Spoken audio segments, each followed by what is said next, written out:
Hey everybody, last night I reached out to someone who is an absolute professional out of Pennsylvania, and this is what she does as a passionate career. She doesn't make any money, and she's been doing this for years, and she is connected with some absolute incredible people that have trained her, and I was recommended to speak to her from some members of the Tito family. And I reached out to her, and we spoke on the phone for 2 full hours. And without even asking for a single penny, she was gracious enough to assess my whole search process and give me some incredible pointers and some excellent tips and some do's and some do not do's. So I wanted to touch on a couple of things because we're actually going to change some things up with this whole process of getting my dog back. So first of all, she told me that she has yet to see anyone get the word out as well as we have. The Tito family is so vast, it's amazing. And so she commended me. She said most of these pet searches that she's been affiliated with have never been able to get the word out the way we have. And that's just been a really wonderful thing. That's that many eyes that are looking. So I'm going to touch on a couple of things that we need to change. And then from there, I'll give y'all the updated plan to get Tito home. So first of all, after she asked me a bunch of different questions, she told me basically what I need to stop doing.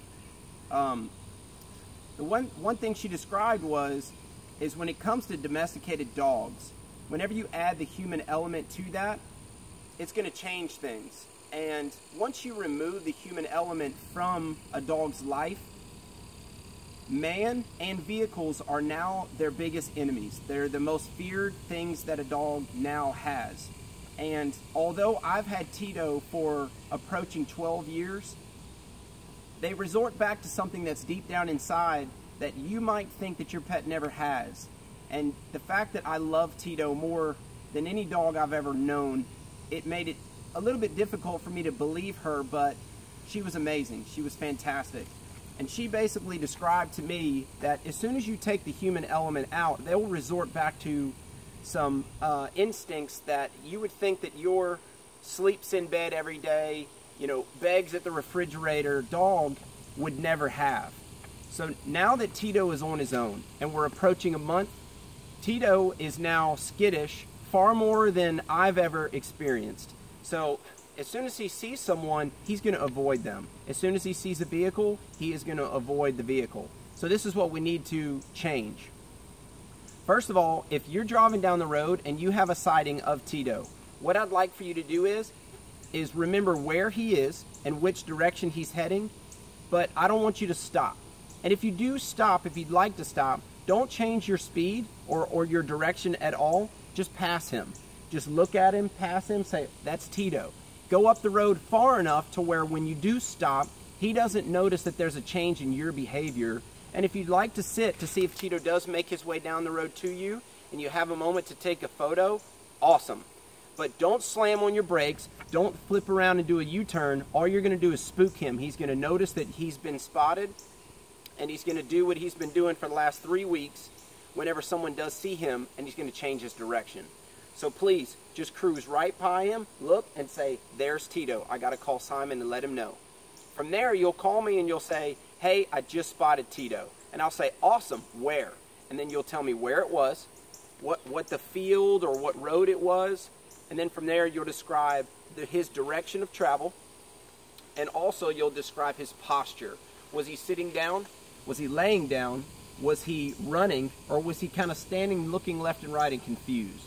And from there, do the best you can to determine which direction he's facing.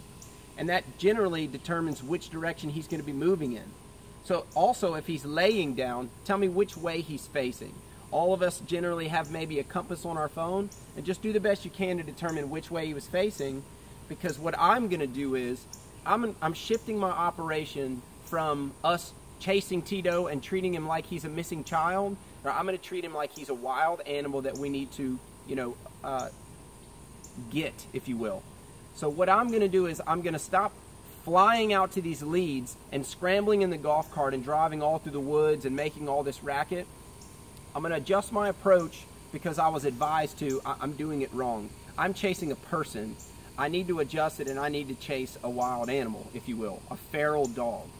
So all I need is sightings. I just saw Tito, he was in the field, he was facing this way. What time? And that's it. From there, I'm gonna set up scent and food stations. A lot of y'all have recommended it to me, but after speaking to this professional, she told me, go ahead and start setting them out so we can develop a pattern from there instead of waiting on a pattern to set them out. So from there, from your sightings, I'm gonna go set up a food station on that property, away from the road, preferably close to the tree line, or just depending on where he is, next to maybe a water source. And then from there, I'm gonna start an entire operation of infrared game cameras, and we're gonna develop Tito's pattern. After we start to develop a pattern, and he routinely begins to visit some of these food sources, we're gonna slowly close in on him, and I'm gonna reach out to some other professionals for trapping. Now, if Tito happens to approach you, let's say he gets so desperate and hungry he approaches you, by all means, no eye contact. Don't even speak to him in a good boy. Try not to even say much at all. If a scared dog approaches you, don't make eye contact. Basically, get down very low on the ground and use a puppy voice. Good baby. Speak to him very kindly. And if he wants to hop in your car, outstanding. And then call me, and this is all over. So don't stop. Cruise past him. Try to get a visual and call me. Also, we all want to find Tito more than anything, and so we're loading up the cars with our dogs and with our kids. Our windows are down, we're shining lights at night, and we're calling out his name and we're whistling. She told me that that is the worst thing you can do. At this point, being away from people and being quiet is what Tito wants. It's where he feels safe. As soon as he hears, Tito, he is going to bolt, even if it's my voice. So this lady's done this for many, many years. She's seen it happen with very passionate owners. And being that it's been 30 days almost in the brush without me, I am out of his equation. He's in a survival mode. So please, do not call Tito. Do not whistle for him. No dog whistles, no bullhorns, no honking, no spotlights. Just cruise. If you see him, keep going and call me. I'm going to set up the bait and the scent traps from there, or the stations from there. And from there, I'm going to have some pros come in once I've developed a pattern, and we're going to get him. Let's see what else.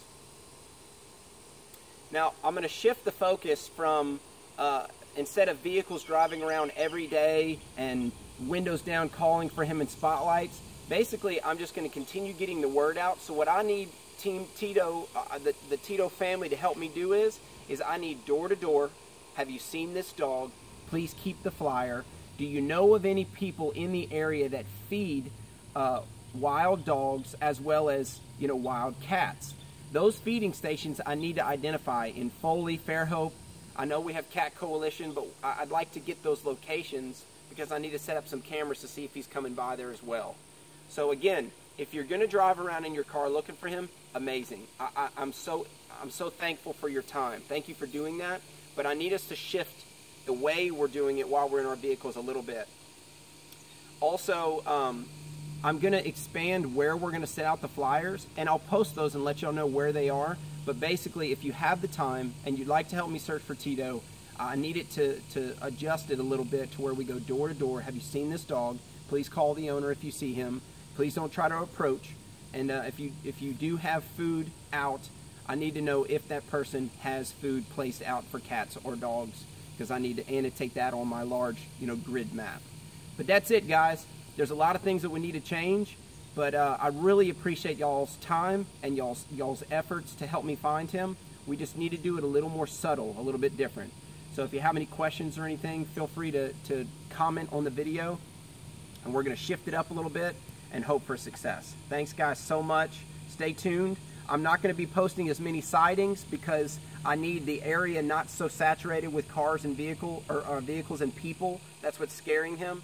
But continue to drive through the neighborhoods and attempt to sight him, but don't slam on your brakes and stop. Let's treat him like he's wild, and we're gonna find him. But guys, I love y'all. Thank you so much. Stay tuned.